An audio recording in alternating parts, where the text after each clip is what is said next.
Постоянно, да? Так, запись кетти. Да, с детства я был максималистом. Это перечеркивало все, чем я жил. Село – это культура, город – это цивилизация, это комфорт. По-моему, Кант прав. Да? Духовная элита, духовная, интеллектуальная элита, да, была уничтожена. Делает рабом не кто-то, хотя так кажется, что кто-то его делает рабом. Но в действительности раба делает рабом его рабское сознание. А производное не может быть лидером. Да? Вот нашли Швейцарию, захотели быть второй Швейцарией. Почему не просто быть Кыргызстаном, а вот второй Швейцарией? Для европейцев было каким-то большим открытием в 20 веке, но вспоминая Мартина Хайдеггера с его Зайнцем Тода, «Бытие перед лицом смерти», да, там «Бытие к смерти». Кыргызы в этом ритме всегда жили. Образование дошкольное, школьное, да, пожалуйста, и воспитание, оно кыргызское не ориентировано, то откуда будет воспроизводство кыргызского? Мы получим тех людей, которые потом будут в руководстве государства, которые будут, да, на уровне Саксалю и Макалева. Какова, возможно ли изучать кыргызскую культуру с тем категориальным аппаратом, который был создан назад? Для кыргыза право – это уже само слово право – это мужское, лево – это женское. Я бы хотел поговорить с вами про нашего великого писателя Чингиза Айтматова. Является ли Айтматов в полном смысле этого слова философом, или же он все-таки писатель? Если ранний Чингиз Айтматов, да, это тот, который отображал. Что же касается позднего, да, там больше рефлексии. Кочевник был силен тем, что у него всегда тыл был надежным. Именно вот кочевой, да, способ бытия, оно как раз-то больше давало возможности быть человеку человеком. Так организованная культура, она порождала мудрецов, но не философов. Да, Дилусу Мамедова, Гульмиза Ситариева, да, Нур Саралаева, можно сказать, Джилдоша Садыкова в Дарыне, Эмиль Ханыметов. Я думаю, все будет у нас хорошо. Надеюсь на вас. Первый вопрос, который меня в данном случае интересует, это вопрос, как вы именно в советскую эпоху, когда царствовал именно марксизм и ленинизм, умудрились поступить в престижный и тогда и сейчас университет, Московский государственный университет имени Ломоносова. И первый вопрос отсюда, вот, как вы туда поступили, почему философия? Ну, видимо, стоит начать чуть-чуть издалека. Нужно сказать, что с детства я вообще даже не мечтал и не знал о философии. И я вот сколько помню себя с детства, вот все время рисовал и собирался быть художником. Мне снились цветные сны. Я эти цветные сны рисовал, когда они не совсем получались, ну, вплоть до того, что расстраивался, даже родители начали переживать, ну, не заболел ли я. Ну, их друзья успокоили их, что с их сыном все нормально, пускай они его не беспокоят, то есть меня. Ну и я собирался быть художником, при этом не просто художником, а хотел быть акварелистом. Ну, это, да, кто понимает, это высший пилотаж, потому что если маслом рисуешь, не получилось, да, снял, да, верхний слой и обратно накладываешь. И я за собой вот замечал, что я некоторые цвета долго, ну, блики ищу. Потом оказалось, что, ну, я не знаю, откуда у меня это такой был бзик. Я думал, что я именно тот человек, который нарисует восход солнца. Я даже сейчас не могу подсказать, сам вспомнить, откуда это у меня взялось. Но оно у меня было, и при этом настолько явственно, что все, вот я этим жил. Вот я хотел поступить в художественное училище, ну, медкомиссию проходили. Оказалось, что у меня легкий дальтонизм. Это перечеркивало все, чем я жил. Это с одной стороны. С другой стороны, можно сказать, что вот с моим рождением я попал в такую ситуацию двойственности, распятости. У сестры моего отца не было детей. И я как старший, да, меня усыновили. Но меня установив, я все равно оставался жить со своими родителями. Родители жили в селе, да, село Джарбаш. Вот, сестра отца, да, вот Раматлык Циркалпам, она жила в городе. И вот получалось, что я учился в селе,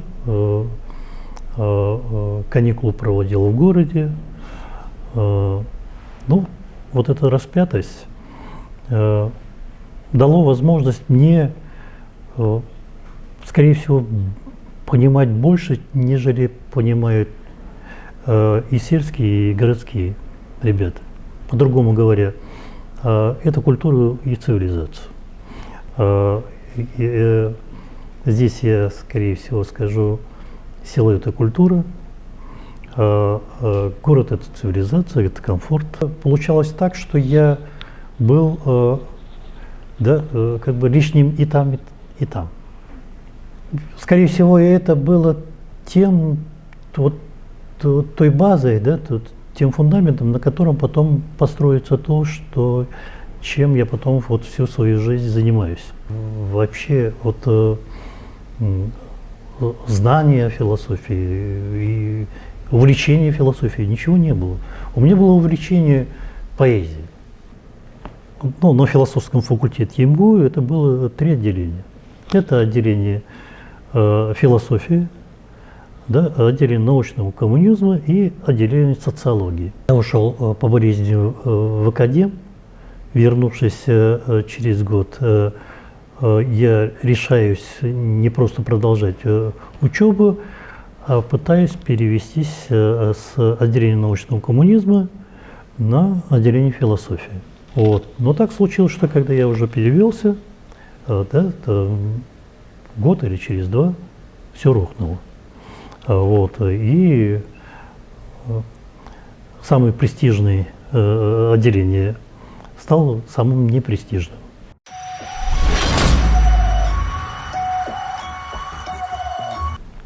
Понятно, что в это время, как ранее уже сказал, и всем известно, что был марксизм и ленинизм, диалектический материализм. Я не скажу, что это плохо, не скажу, что это хорошо, но оно было, это вы должны как бы принять, да? И с этой точки зрения, вот на ваш взгляд, какова была вот этот упадок этой идеологии и появление новой философии? Например, там мало было, например, Хайдеггера, феноменологии, я не говорю про религиозную философию, ну, ряд еще течений, ну, например, постмодернизм, об этом, мне кажется, особо не было, да, то есть все эти материалы были переведены и представлены широкой аудитории именно в 90-е годы и вот сейчас, да, я имею в виду на русском языке. А вот тот процесс, который происходил именно в 90-е годы, вот на ваш взгляд, это как вы оцениваете этот процесс? нужно сказать, что ведь марксизм тоже неплохо. Да. Например, нам хорошо давали, да, мы хорошо изучали, пожалуйста, труды Маркса, что, я считаю, неплохо знание этого, но были ограничения. То, о чем мы говорили, например, там зарубежные, мы с поправкой на ветер читали, знакомились.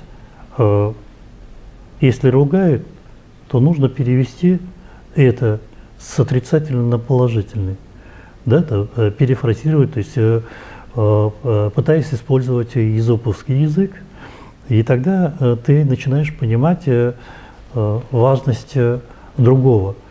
Но здесь нужно, вот о том, что рамки они были жесткими, про это я хочу один пример привести. Вот где-то, это 3-й курс, вот, на 3-м курсе мы написали курсовые работы, и 3 человека нас вот, попали вот, в гонение, то есть стали инакомыслящими. Да? Это Дмитриев Слава, который написал курсовую работу по русской религиозной философии, само уже русской, да, то есть имеется в виду религиозная, уже это выходит за рамки марксизма, за что, конечно, вот, получил по шапке. Второй – это Каймакан Миша, он сравнил марксизм с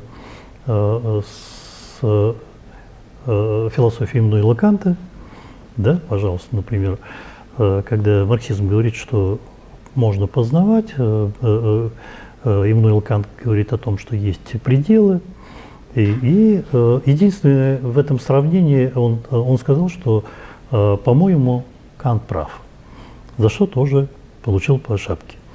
И 3-м был я, который попытался сравнить стили мышления Запада и Востока.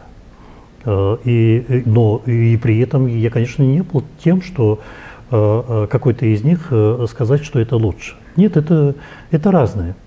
И это разные, которые могут что, друг друга взаимодополнять. Просто Восток это уже выходит за рамки марксизма. Соответственно, тоже получил по шапке. Вот этим примером я хочу показать, что это мы просто студенты. И насколько, да, эти границы ну, отслеживались, и нужно сказать, что да, здесь вот как раз-то самому мыслить было сложно. Критику сказать. Да. Ну, вы говорите, что марксизм вообще был, да, ограничивал какой-то, но в то же время, мне кажется, вот в Советском Союзе философии было некое развитие. Ну, например, изучали Канта. Ну, например, у меня есть Кант и не кантианцы, там куча книг, которые по Канту написаны, ну, про Гегеля. И в начале вот 20 века, мне кажется, полностью перевели на русский язык сочинение Гегеля. То есть Советский Союз, несмотря на то, что такое была идеологичность философии, мне кажется, в отдельных вопросах, мне кажется… Не в отдельных, я даже точнее скажу. История философии давалась очень хорошо. Я подчеркиваю, история философии. Что касается вот того, что понятно, это тоже под ракурсом подавалось, но изучение это было, да, скрупулезное. Но что касается уже современности, да, тут уже, да, конечно, и нам повезло, что нам в жизни там встретились такие люди, которых мы слушали, да, там Федор Иванович Гиринов, пожалуйста, там, да, Матрошилова, Пьяма Гайденко, там, да, ну, до этого Мираб, конечно, Мардашвили, Аверинцева, там, Лосев, там, ну, само собой, там, это, они так классика, да. я имею в виду, что Преподаватель. те, что давали нам почувствовать, что происходит в мире в области философии. И нужно сказать, что мы это получали не столько официально, сколько неофициально. Да. При вот таких встречах неофициальных, да, за стенами университета. И вот в этих общениях мы как раз-то и получали, и нужно сказать, пожалуйста, например, там журнал «Социум», это 1992 год, номер 7-19, там вот вышло текст вот нас друзей «Два нонсенс». Вот, это когда мы увлекались вот как раз-то постмодерном.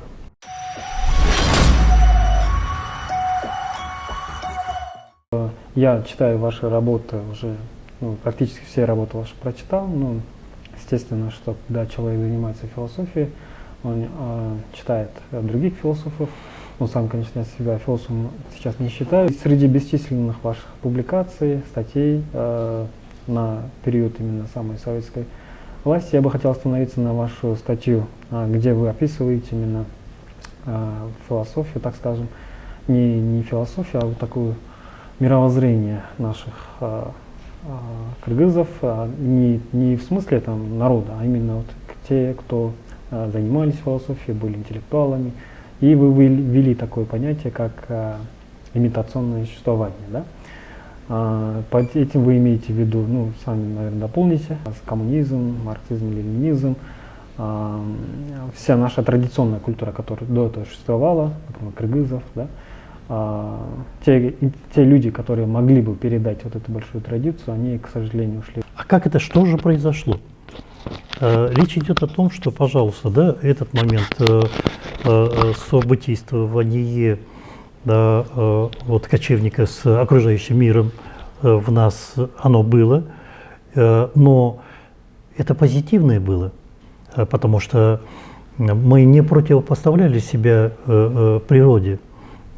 То, что, пожалуйста, например, касаемое того, что мы называем экологией, да, экологической проблемой, экологическим кризисом.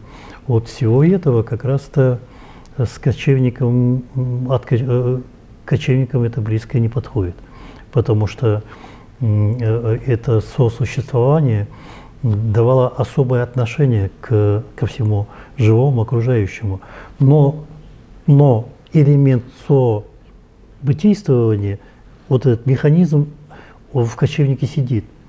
И это раз. Второе, то, что как раз было подчеркнуто, и в работе я об этом говорю, что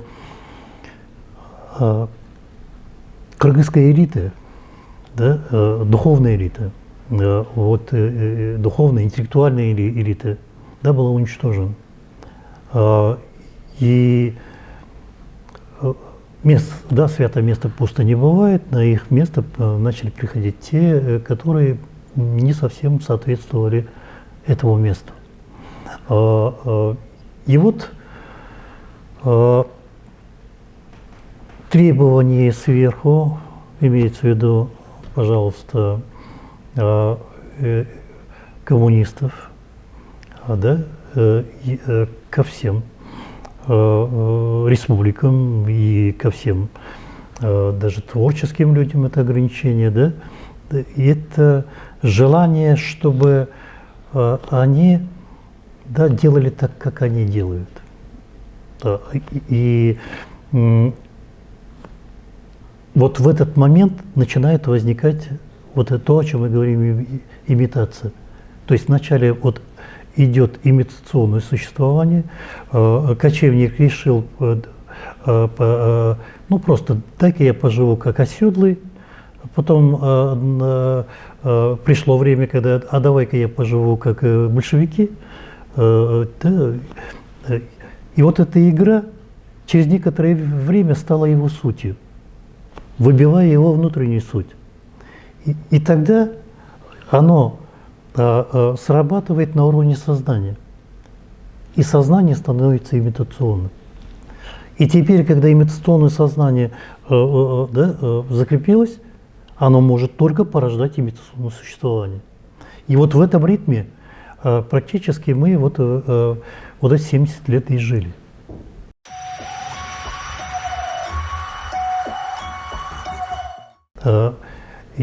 И вот приход суверенитета, вроде бы все условия для того, чтобы, пожалуйста, жить и творить свое.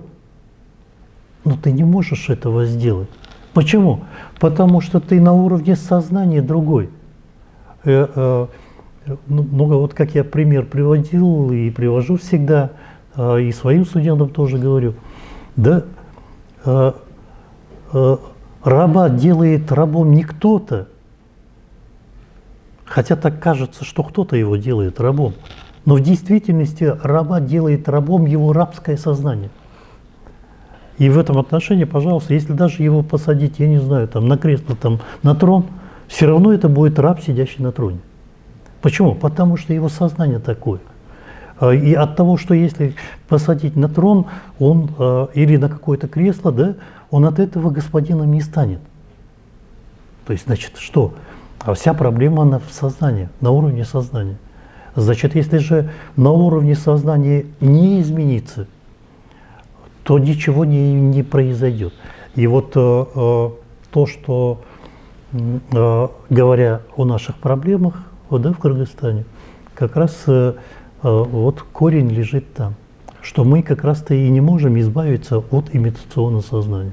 Да, я вот тоже об этом думал, и вот вы говорите про имитационное существование, я вот думал именно, что вот нам присуща некая жажда признания от других субъектов.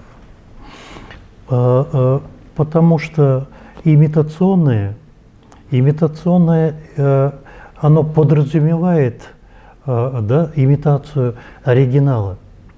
И в этом отношении ты всегда нуждаешься в одобрении оригинала, потому что ты производная. А производная не может быть лидером. И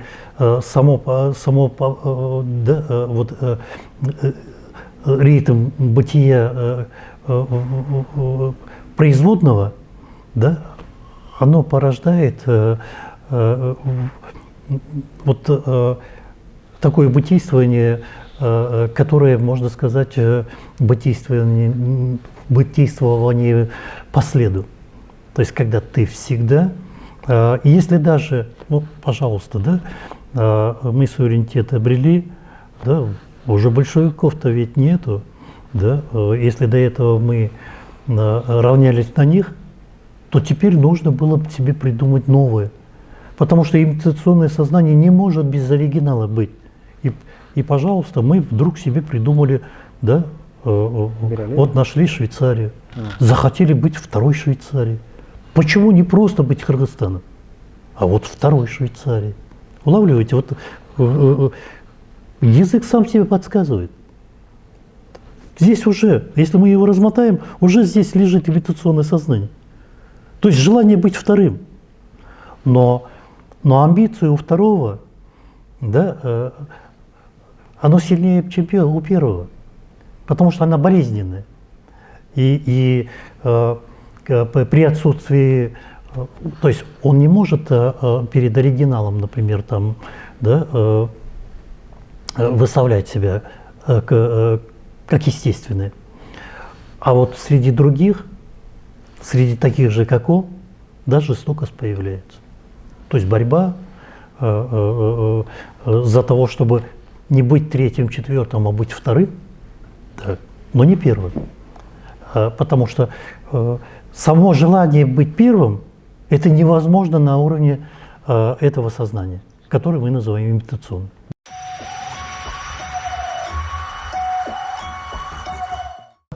А вот как вы думаете, да, вот как вот это имитационное сознание, найти этому имитационному сознанию самого субъекта. Я вот иногда называю кыргызский субъект, вот мы должны найти, ну даже не найти, она есть, но надо выявить, мне кажется, вот кыргызского субъекта. Вот, как вы думаете, как мы можем это выявить и как мы можем быть подлинным, так скажем? Ну, это мы не должны его по аналогии с европейской, потому что европейская субъектность – это индивидуальная. Что касается кыргызской субъектность – это коллективная субъектность. Как это не будет парадоксально будет звучать, но тем не менее это субъектность коллективная. Да, я имею в виду, что не в смысле, что там индивидуальность и коллективность, а я вообще говорю. Мне как бы без разницы, там коллективное или же это. Я поэтому просто подчеркиваю и поэтому теперь говорю. Для того, чтобы вот эту коллективную субъектность, если мы его изменяем, то мы уже себя меняем. Тогда ты уже не совсем тот кыргыз, которым был. Но если ты хочешь быть вот, по своей сути тем, кого именуют кыргызом, тогда это коллективная субъектность. Значит, мы должны пестовать эту коллективную субъектность. Но как мы можем его пестовать, если люди, занимающиеся этим, этого вообще не понимают? Чтобы не быть голословным, пожалуйста, могу сказать. Даже на уровне Конституции, пожалуйста, акцент делается на частную собственность, а не на коллективную. Значит, что? Частная собственность как раз-то пестует индивидуализм. И при этом мы как бы мотивируем и берем вот как раз направление в развитии на субъектность индивидуальную, а при этом мы говорим, чтобы он остался кыргызом. Ну, парадокс. Мы именно материальную базу, на чем держится эта кыргызскость, эта коллективная субъектность кыргыза, мы все подпитки его перекрыли, этот кислород, но при этом хотим, чтобы он таковым остался. Ну да, позвольте мне как бы вас... Я к тому, что если мы хотим, чтобы кыргыз остался кыргызом, и эта коллективная субъектность, которым восхищались и многие народы мира, ну, те, которые сталкивались, например, там, с кыргызами, это взаимовыручка на разных уровнях. Пожалуйста, например, там даже мы знаем эти вещи, на войне, пожалуйста, например, когда кто-то там погибал, везли ведь кости домой, то есть не оставляли просто так. И вот это и есть коллективная субъектность. И если мы его хотим, пожалуйста, в себе также оставить и этим, например, там, иметь вот эту отличительную свою черту, которую мы называем культурой, тогда, значит, некие направленности в нашем бытии должны быть немного скорректированы.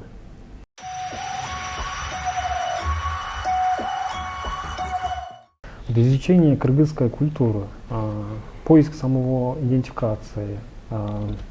Мы сейчас сталкиваемся с двумя позициями. Одни считают, что кыргызская культура, она самобытная, кыргызская культура, она, это так и действительно есть, мне кажется, но остается в рамках своей рамки, то есть она не изучается, ну так скажем, не открыта к другим культурам. Другие считают, что кыргызская культура, она как бы, ну, мне кажется, отстала, то есть эта культура не породила, так скажем, в первую очередь науку, эта культура не породила нечто такого, чтобы мы могли сейчас восхищаться, ну, как считают современные люди, и вот кыргызская, это как бы не конкурентоспособна в понимании культуры. И вот две позиции, которые я ранее сказал, сейчас, мне кажется, в общественном сознании бытуют. И вот на ваш взгляд, каково должно быть именно отношение к кыргызской культуре? первое, с чего нужно начать, это объективировать эти точки зрения. Первое, вот в данном случае, когда мы говорим о том, что это культура отсталая, это позиция европоцентризма. Да, пожалуйста. Все зависит от того, откуда ты смотришь, от точки зрения. Если мы будем смотреть с позиции, например, там, европейской культуры, да, там, тогда, конечно, оно окажется таковым. Но если же мы будем смотреть со стороны кыргызской культуры, некие европейские культуры там для нас могут казаться странными. Пожалуйста, например, там то, что для европейцев было каким-то большим открытием в 20 веке, ну, вспоминая Мартина Хайдеггера с его Зайнцем Тода, «Бытие перед лицом смерти», да, там, «Бытие к смерти». Кыргызы в этом ритме всегда жили. Кыргызскость должна воспроизводиться. Если кыргызскость не воспроизводится, то говорить о том, что кыргызская отстала и тому подобное, не совсем верно. Потому что условия для кыргызскости воспроизводства, если не сделано, говорить о том, что она отсталая или какая-то, неправомерно. Значит, если кыргызскость воспроизводится, если, например, образование дошкольное, школьное, да, пожалуйста, и воспитание, оно кыргызское не ориентировано, то откуда будет воспроизводство кыргызского? А почему это так происходит? Потому что те, кто этим занимается, да, пожалуйста, те, кто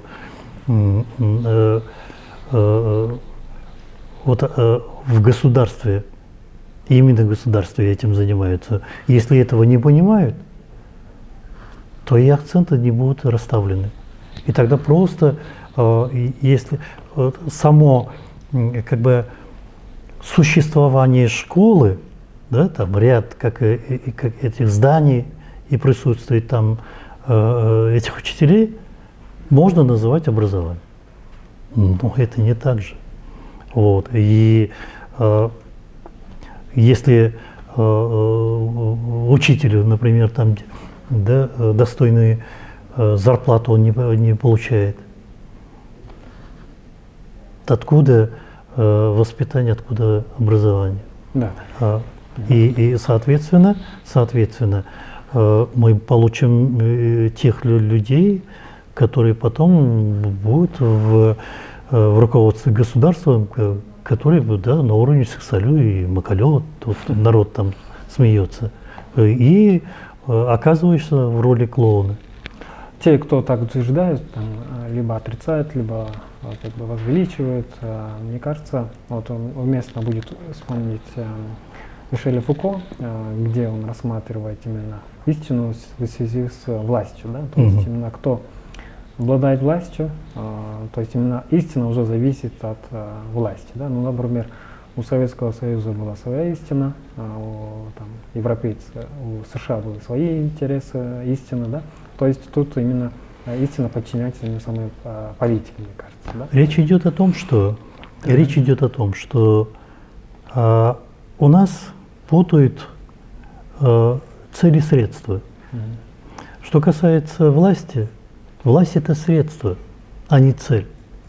У нас же, если когда власть превращается в цель, да, то есть власть, то есть средство, когда превращается в цель, сама цель оказывается за скобками. То есть благосостояние, да, самого народа, то есть это второстепенным оказывается. А вот первостепенным оказывается, вот кто там именно это кресло займет. Это самое важное. И тогда что? Пожалуйста, как у Хосе Ортеги Гассета, да, пирамида переворачивается. А раз пирамида переворачивается, значит, пирамида становится неустойчивым, значит, возможно любые катаклизмы, вплоть до революции.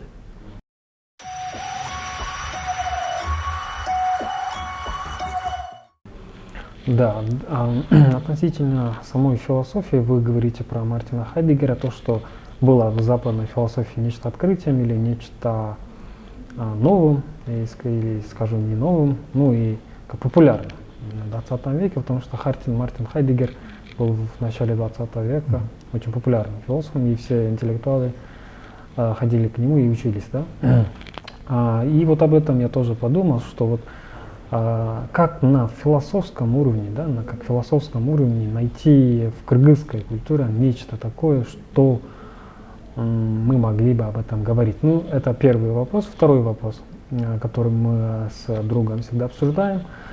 Вот какова, возможно ли изучать кыргызскую культуру с тем категориальным аппаратом, который был создан на Западе? То есть какова возможность применять это? Если же даже, когда мы применяем эти концепции, не оказывается ли, что мы подтягиваем наше мировоззрение к этим, ну, например, скажем, понятие бытие. Это бытие мы не можем перевести на кыргызский язык. Вот болум это, не знаю, ничего не значит. Речь идет о том, что с этим я столкнулся в 90-е годы. Если быть точнее, это 95-й, 93-й, 95-й годы, когда заканчивал аспирантуру и когда начал серьезно задумываться о том, чтобы заниматься вот кыргызской философией, да, и кыргызской культурой изучать. И тогда я как раз и понял, смотрите, когда мы используем да, чужие понятия и категории, это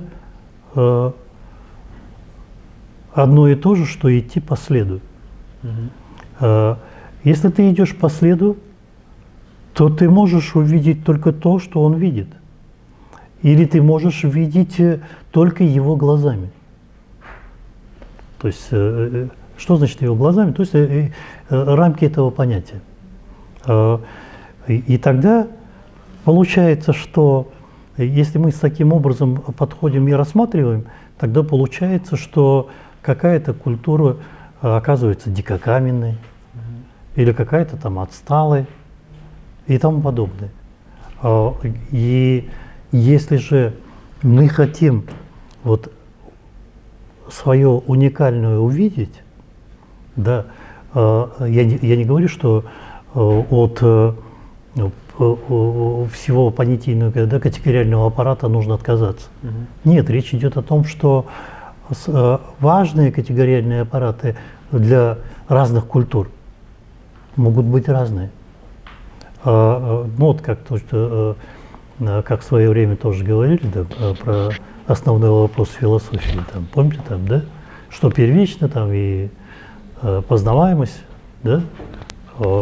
Речь идет о том, что для какого-то мыслителя важным может быть совсем другой вопрос. А стоит ли эта жизнь того, чтобы ее прожить? Для него основным вопросом его может оказаться. И точно так же и разные культуры.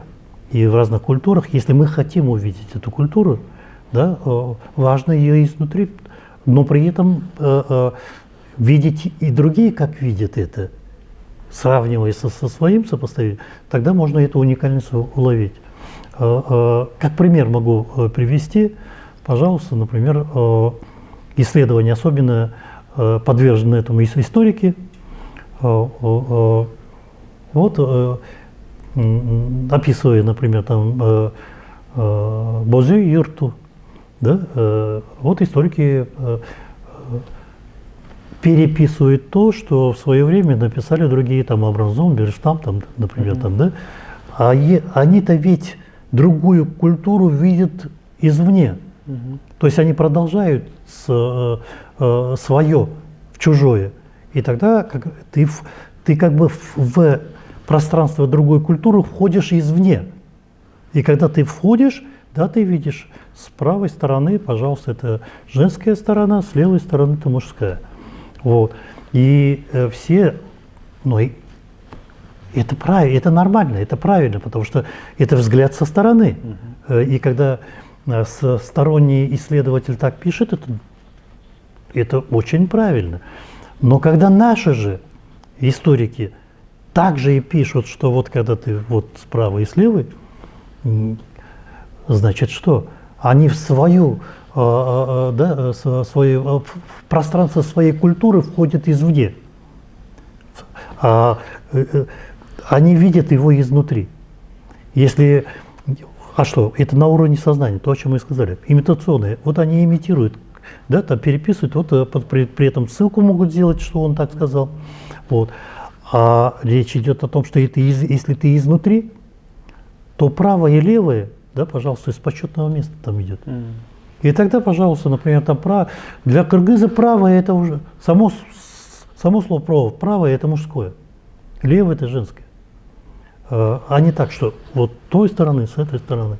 Я этим как раз и показываю, например, там видение извне и изнутри. Точно так же и нужно использовать и понятие, и категории также. И тогда есть возможность увидеть уникальное, да, а может быть и это уникальное развивать.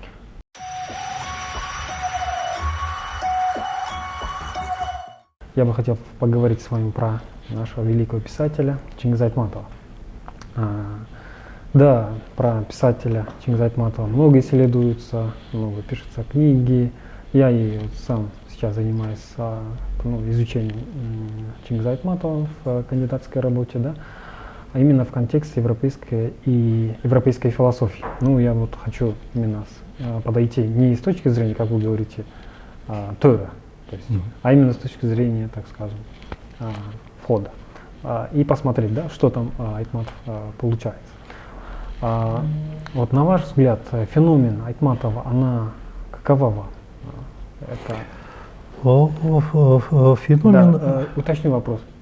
Является ли Айтматов в полном смысле этого слова философом? Или же он все-таки писатель?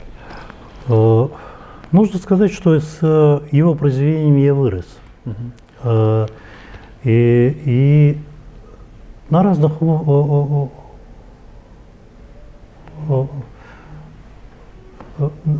уровнях я его по-разному понимал и для себя открывал.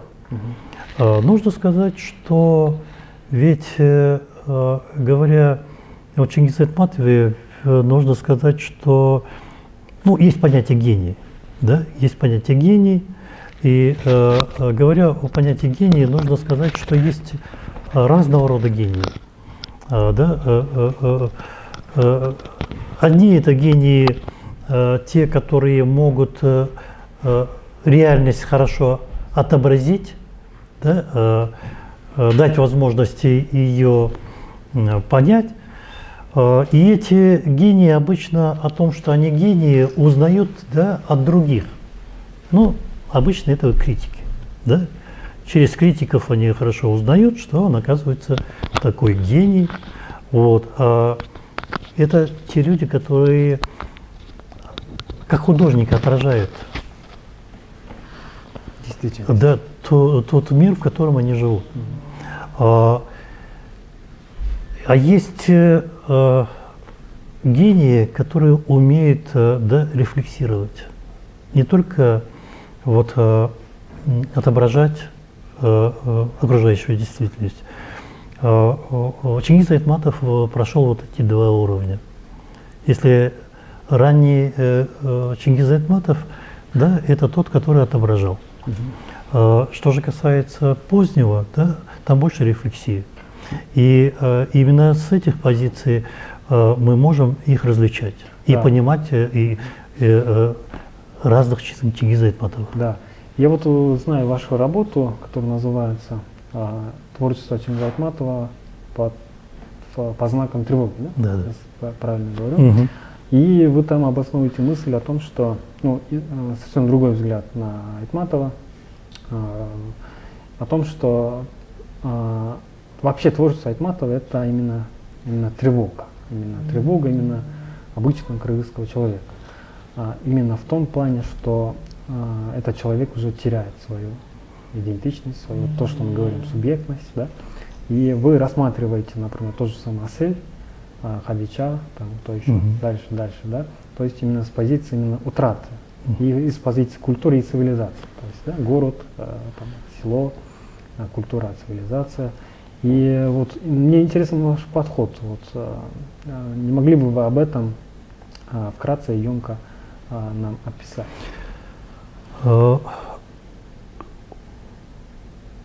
К изучению творчества Чингиза Айтматова и самого Айтматова, да, там жизнь, ведь можно по-разному подходить.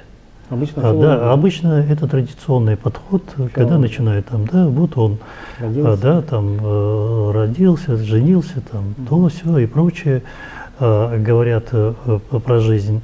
Что касается про творчество, вот он там отразил того-то, этого-то, там так, вот, там он оказывается вот по степени, да, эмоциональности и начинает описывать. Вот он там настолько эмоционально, да, чистый, красив и прочее. Я так образно говорю. К изучению можно немного по-другому тоже подойти к этому. И в данном случае я попытался к этому подойти, да, используя, да, заведомо изначально взяв, да, вот понятие тревоги, да, и давая определить, что есть тревога, да, и может быть тревога, да, человека, и тревога также может быть и культуры. И вот как раз-то я попытался посмотреть на произведение Чингиза Айтматова, да, через призму тревоги культуры. И тогда краски начинают меняться. То, на что с восхищением смотрели другие, да, оказывается не таковым. Но речь идет, смотрите, что здесь я могу показать. Речь идет о том, что когда начинаешь смотреть, да, через призму тревоги культуры,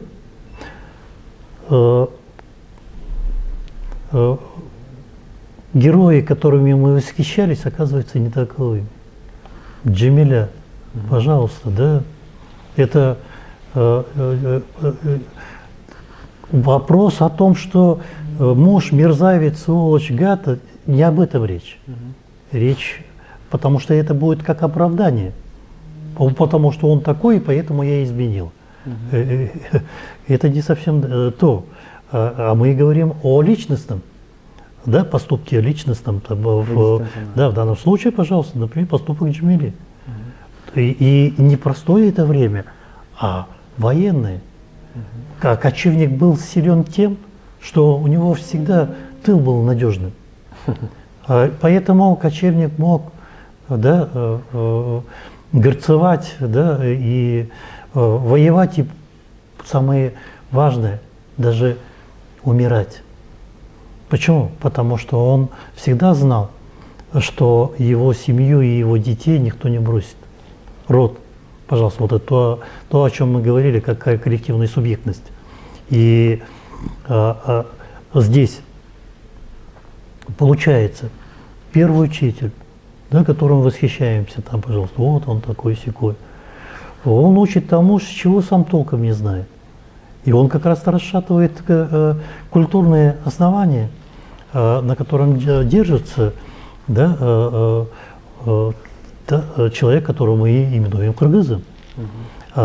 И мы видим, что Джамиля уходит, да, с Данияром. Данияр-то не кыргыз. Да, пожалуйста, значит, по железной дороге. Это символ не кыргызской культуры. И о самом Чингизе Айтматове говоря, можно сказать, что в ранних его произведениях нет тревоги. Да, там есть человеческие, да, вот мелкие тревоги, я так образно скажу, что мелкие тревоги, да, там, а бытийственно больших тревог-то особо-то нету. Поэтому они, краски светлые, несмотря на то, что война или прочие вещи, да, краски светлые в произведениях ранних. Позже мы улавливаем другие краски. Почему? Потому что приходит тревога. И он понимает, что оказывается, бытие не только кыргыза, но и кыргызской культуры под вопросом, но и культур постсоветского пространства тоже под вопросом. Он-то чуть расширяет эту ситуацию и вот объективирует этот вопрос. И краски в произведениях его становятся совершенно другими. Да, потом он пытается от этого отвлечься, увлечься космизмом, да, вспоминая, пожалуйста, да, ну, говоря о Плахе, да, там, но это тоже временно, потому что все равно тревога его гложет. И, пожалуйста, да, про когда падают горы. А это же образность. Горы это символ кыргызов. И горы падают, и мы сейчас это осознаем и видим. То, о чем он тогда писал. Значит, когда падают горы, значит, получается, речь идет о том, что бытие кыргыза и кыргызской культуры под вопросом. Вот это самое страшное и самое большое, над чем нужно думать, над чем нужно работать и что нужно сохранять. Так, вкратце немного, если говорить. И этим можно сказать, что он велик как писатель, и больше, чем писатель, это философ. Вы думаете, что Айтматов в строгом смысле это философ, да? Особенно поздний. Особенно поздний. Конечно. Потому что ранний Айтматов это поэзия. Это светлые краски. Проза. Да, да. И это отображение действительности, то, о чем я говорил. А позднее вот как раз-то там больше рефлексии.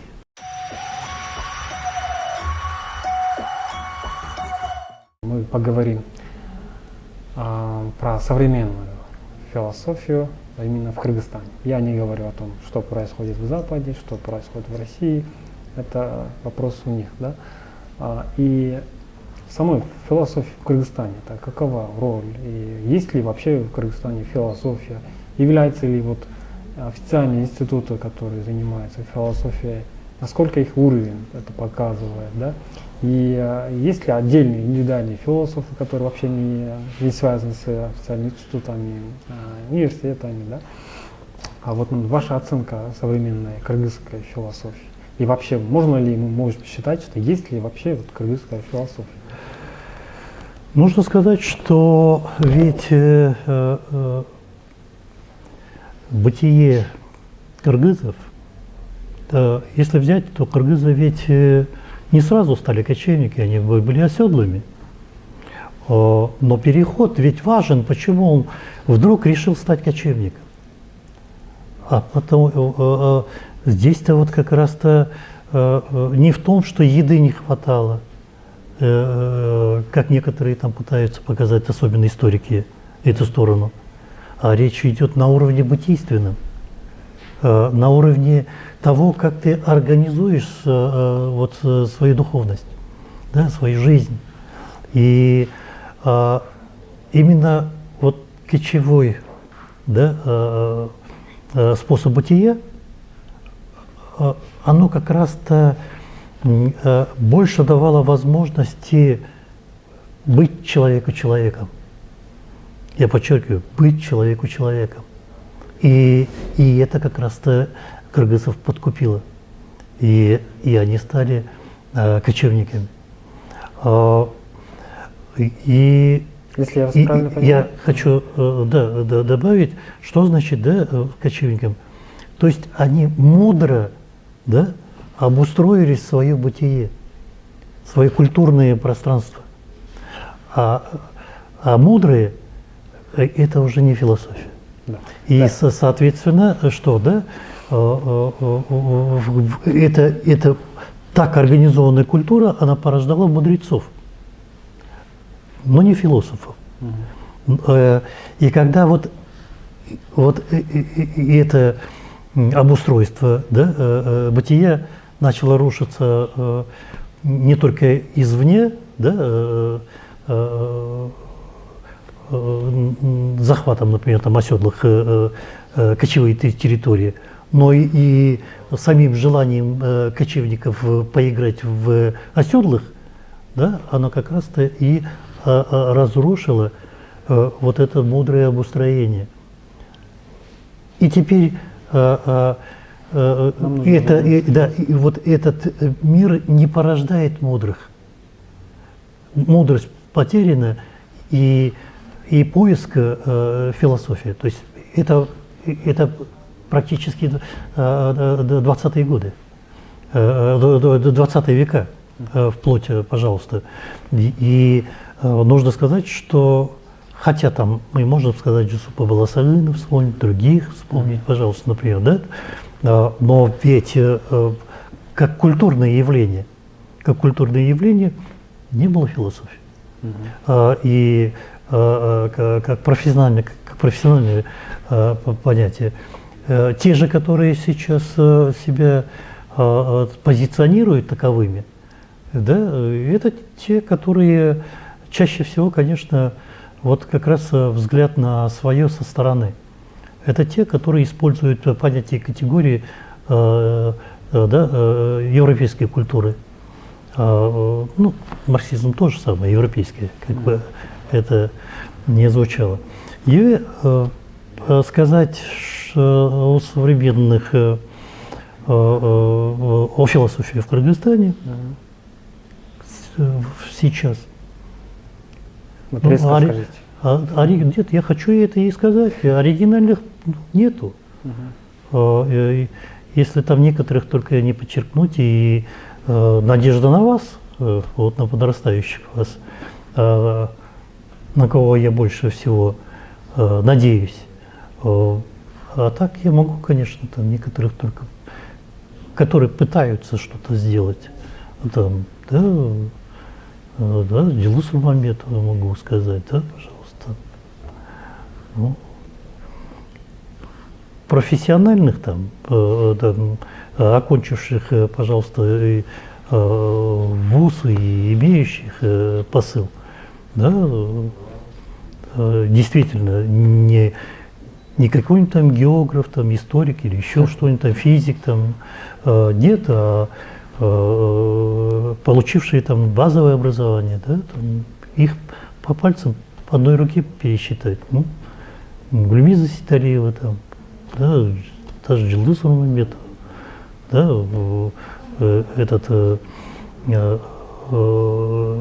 это они закончили Московский государственный университет, то, что я заканчивал. Других еще, можно сказать, которые закончили казахские, да, это Нур Саралаева, можно сказать, там Джилдоша, там Садыкова, Дарыня, это Эмиль Ханыметов, окончивший, то есть имеющий базовое образование. Ну, может, кого-то еще, но это все, больше никого нет. А остальные просто, там, извините, например, там, сами там, жестко я скажу, даже сами, может быть, не понимают, что такое философия. Но при этом, да, имеют звание там, и прочее. Там, что. Да. И вот... Но по большому счету скажу, да, они имеют отношение к философии, но не совсем к философии. Те, которые у нас там имеют место быть в Кыргызстане. Это нужно называть своими именами. Это философия науки.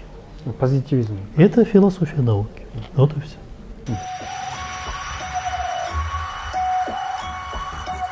Подытоживая то, что вы говорите, я для себя хочу выделить некоторые моменты. Первый, вы сказали, что кыргызская философия до 20 века не было, потому что философия – это именно любовь к мудрости. То есть любовь, именно только любовь. Когда любовь к мудрости, когда мудрость теряешь, тогда появляется любовь. Да. И в этом плане, да, в строгом плане философии как такого не было. Ну, с этим я, наверное, соглашусь. Я говорю, и вот второе я хочу добавить. Я говорю как явление. Да. А там как конкретные, там отдельно взятые, да, пожалуйста, в разных веках они бывают. Да, конечно, об этом. Да.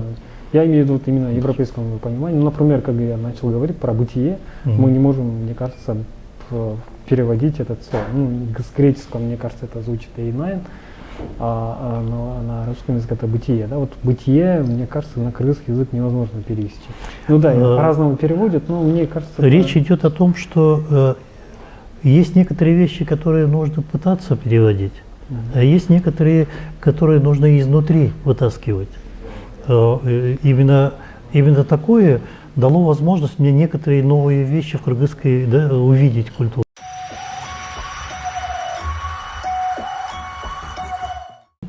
Нашу беседу слушайте, Надеюсь на вас. Да, спасибо, да.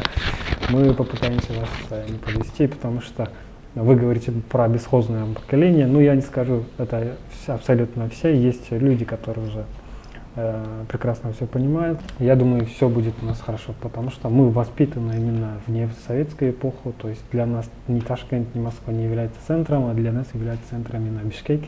И как человек, который уже вырос именно с полгода независимости, у нас, несмотря на те плохие вещи, которые вы ранее говорите, у нас есть чувство именно то, что Манас это наше, Бишкек это наш центр.